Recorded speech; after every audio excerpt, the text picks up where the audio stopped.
مولانا العظيم. وقال رسول الله صلى الله عليه وآله وسلم: إنما أنا قاسم والله يعطي.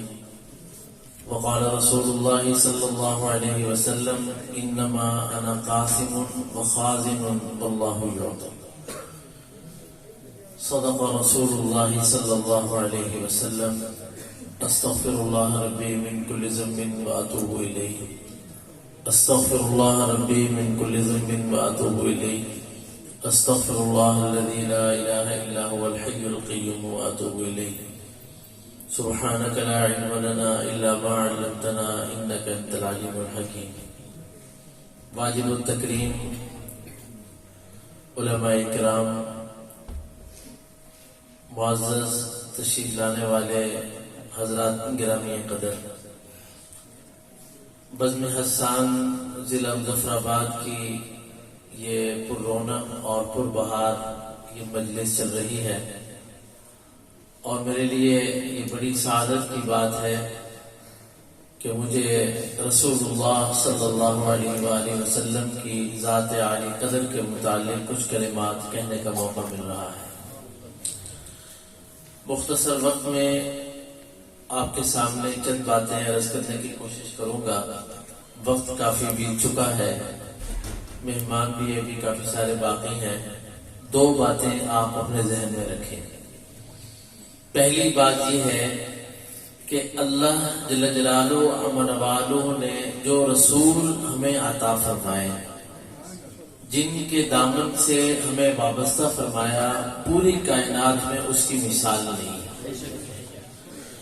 آج اگر آپ کسی یہودی سے پوچھیں کہ حضرت موسیٰ علیہ السلام کا حلیہ مبارکہ کیا تھا، حضرت موسیٰ علیہ السلام کیسے تھے، حضرت موسیٰ علیہ السلام کیسے کھاتے تھے، کیسے پیتے تھے، کیسے چلتے تھے، کیسے بیٹھتے تھے، کیسے اٹھتے تھے، حضرت موسیٰ علیہ السلام اپنے اصحاب سے کیسے باتیں کرتے تھے، تو پوری دنیا کی یہودیت کے پاس اس کا جواب نہیں ہے.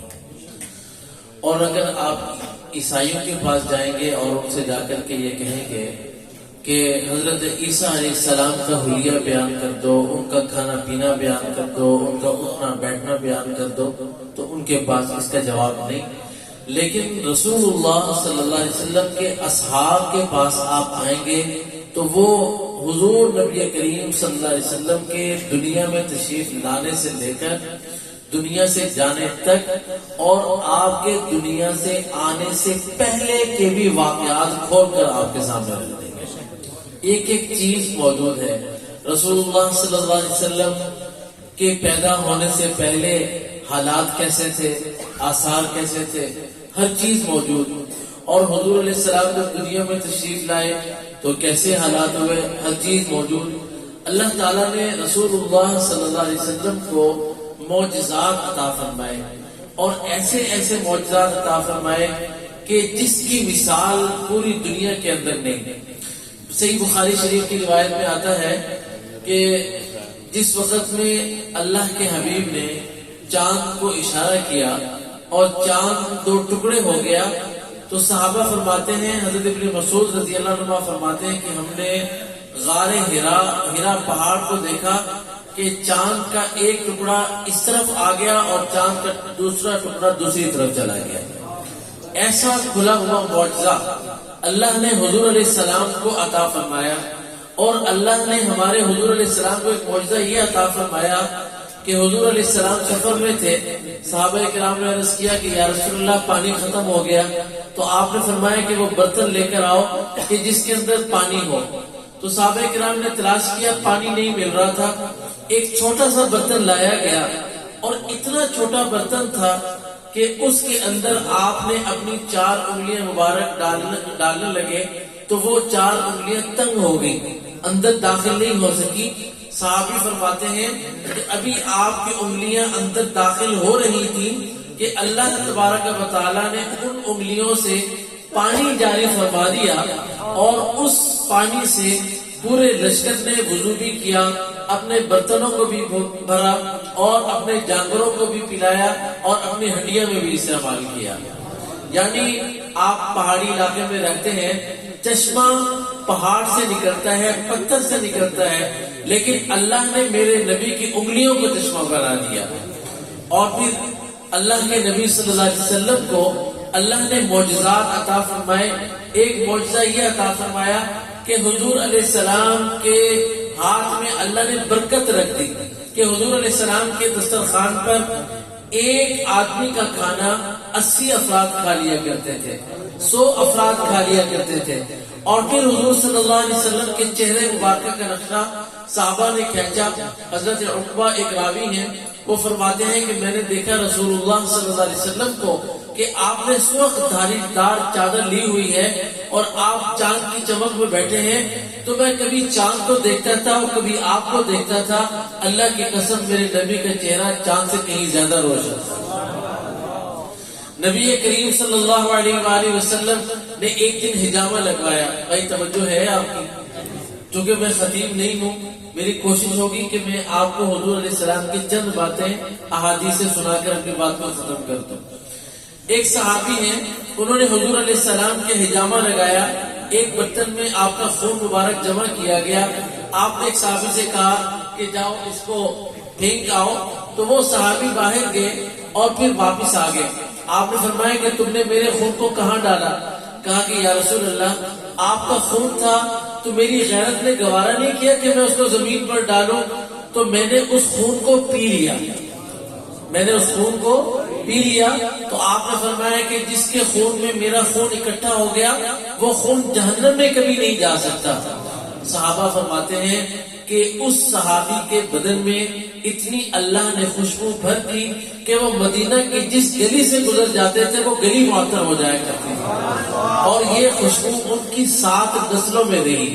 یہ اللہ کے حبیب صلی اللہ علیہ وآلہ وسلم کو اللہ نے یہ معجزات عطا فرمائے اور آپ کے صحابہ کو۔ ایک صحابی فرماتے ہیں کہ رسول اللہ صلی اللہ علیہ وسلم نے میرے چہرے پر ایسے ہاتھ رکھا تو مجھے ابھی تک اس کی ٹھنڈک محسوس ہو رہی ہے۔ فرمایا کہ اس کی خوشبو آج تک میں اپنے سانسوں میں محسوس کر رہا ہوں۔ یہ اللہ کے نبی صلی اللہ علیہ وسلم کی برکت تھی، اللہ کے نبی کے یہ معجزات تھے۔ اللہ کے نبی صلی اللہ علیہ وسلم کو اللہ نے یہ ساری چیزیں عطا فرمائی۔ اب ایک غزوہ میں آپ گئے، آپ وہاں تشریف لے گئے، تو اس کنویں کے اندر سے جہاں سے پانی نکالا جا رہا تھا پانی ختم ہو گیا۔ صحابہ فرماتے ہیں کہ لم نترک فیہا قطرۃ، کہ ہم نے ایک قطرہ بھی اس کے اندر نہیں چھوڑا۔ تو آپ کو بتایا گیا کہ یا رسول اللہ پانی سارا کا سارا ختم ہو گیا۔ آپ کنویں پر تشریف لائے اپنے ترکش سے، اور بعض روایات میں آتا ہے کسی صحابی کے ترکش سے ایک تیر نکالا اور اس کنویں میں ایسے گھسا دیا۔ فرمایا کہ پانی ایسے ابلنے لگا جیسا کہ دریا کا پانی ابلتا ہے۔ یہ اللہ نے میرے حبیب کو یہ معجزات و کمالات عطا فرمائے۔ حضرت انس نے فرمایا رضی اللہ عنہ نے کہ اللہ نے میرے حبیب کو 3 چیزیں دی۔ ایک احسن الناس، کہ حضور جیسا کائنات میں کوئی خوبصورت نہیں تھا۔ ایک اشجع الناس، کہ حضور سے زیادہ کوئی بہادر نہیں تھا۔ اور ایک اجود الناس، کہ حضور سب سے زیادہ سخی تھے۔ یہاں پر سنانی نے لکھا ہے کہ ایک ہوتی ہے سخاوت اور ایک ہوتا ہے جود۔ پوری حدیث پاک کے ذخیرہ کی کتب میں حضور کے لیے سخاوت کا لفظ کہیں استعمال نہیں کیا گیا، جود کا لفظ استعمال کیا گیا۔ سخاوت یہ بھی عربی کا لفظ ہے، جود یہ بھی عربی کا لفظ ہے، دونوں کا معنی ہے خرچ کرنا اور سخاوت کرنا۔ فرق کیا ہے دونوں کے درمیان وہ سمجھانا چاہتا ہوں۔ سخاوت کا تعلق ہے مال کے ساتھ۔ میں نے 1 روپیہ خرچ کیا، میں نے 1 کروڑ روپیہ خرچ کیا، یہ آدمی سخی ہے۔ یہ جود کسے کہتے ہیں؟ فرمایا کہ جود کہتے ہیں کہ جو آدمی جس چیز کا طالب تھا، جو آدمی توجہ ہے آپ کی، جو آدمی جس چیز کا طالب تھا وہ حضور علیہ السلام کے دروازے پر جو تمنا لے کر آیا اللہ نے وہ اس کو تمنا عطا فرمایا۔ اس کو سنانی نے لکھا ہے اعطاء ما ينبغي لمن ينبغي، کہ جس نے جو چاہا حضور کے دروازے پر مل گیا، علم چاہا وہ مل گیا، عمل چاہا وہ مل گیا، کوئی تقوی لینے کے لیے آیا وہ تقوی مل گیا، اور اگر کوئی، اور دیکھو حضور صلی اللہ علیہ وسلم کی بات دیکھیے کہ حضور علیہ السلام، صحابہ کرام فرماتے ہیں باب علامات نبوت فی الاسلام میں امام بخاری رحمۃ اللہ علیہ نے ایک بات نقل کی، توجہ ہے آپ توجہ سے سن رہے ہیں؟ حضور علیہ السلام خطبہ دے رہے تھے ممبر شریف پر، ایک اعرابی کھڑے ہو گئے، انہوں نے کہا کہ یا رسول اللہ ہمارے جانور بھی ہلاک ہو گئے، ہم بھی ہلاک ہو گئے، بارش نہیں ہو رہی۔ آپ نے ایسے ہاتھ اٹھائے، حضرت انس فرماتے ہیں کہ آپ نے ایسے ہاتھ اٹھائے اور کہا کہ یا اللہ ہمیں بارش عطا فرما۔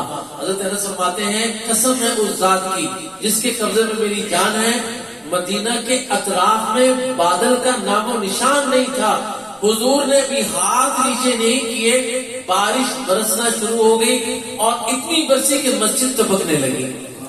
صحابہ واپس گئے بارش میں بھیگتے ہوئے، اگلا جمعہ آ گیا تو یہی صحابی پھر کھڑے ہوئے کہ یا رسول اللہ یہ راستے تو تنگ ہو گئے بارش کی وجہ سے، اور گھر گرنے لگے اور مویشی ہلاک ہونے لگے، آپ اللہ سے دعا کریں کہ بارش رک جائے۔ آپ نے پھر ہاتھ اٹھائے کہ یا اللہ اس بارش کو اہل مدینہ سے ختم کر دے۔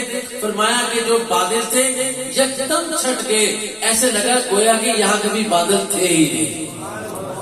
یہ اللہ نے میرے حبیب کی شان بنائی تھی۔ بس یہیں پر میں اپنی بات کو ختم کرتا ہوں، اور کہنے کے لیے بہت کچھ ہے، سننے کے لیے بھی بہت کچھ ہے، وقت کی گنجائش نہیں ہے، اس لیے بس آخر میں ایک بات عرض کرتا ہوں، جتنا بھی مجمع یہاں پر بیٹھا ہے، یہ میں نے آپ کو معجزات اس لیے سنائے کہ معجزات حضور کی برکات ہیں۔ بولو معجزات حضور کی برکات ہیں، یہ میں نے حضور کی برکت آپ کو۔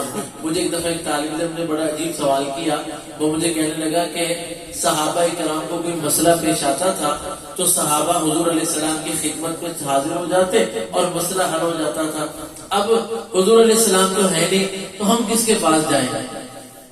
اور کیسا عجیب سوال کیا اس نے۔ تو پھر میں نے اس سے کہا کہ گھبرانے کی بات نہیں، پریشان ہونے کی ضرورت نہیں، اللہ نے درود پاک کو حضور کی صحبت کا قائم مقام کر دیا۔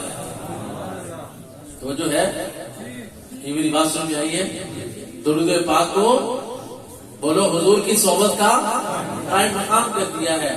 تو اس لیے جو امتی کثرت سے درود پڑھے گا تو حضور کی ساری برکات اس کو مل جائیں گی۔ بولو درود شریف پڑھو گے بھائی 500 دفعہ صلی اللہ علیہ وسلم کون کون پڑھے گا؟ ہاتھ کھڑا کرو۔ اللہ مجھے بھی اور تمہیں بھی پڑھنے کی توفیق دے۔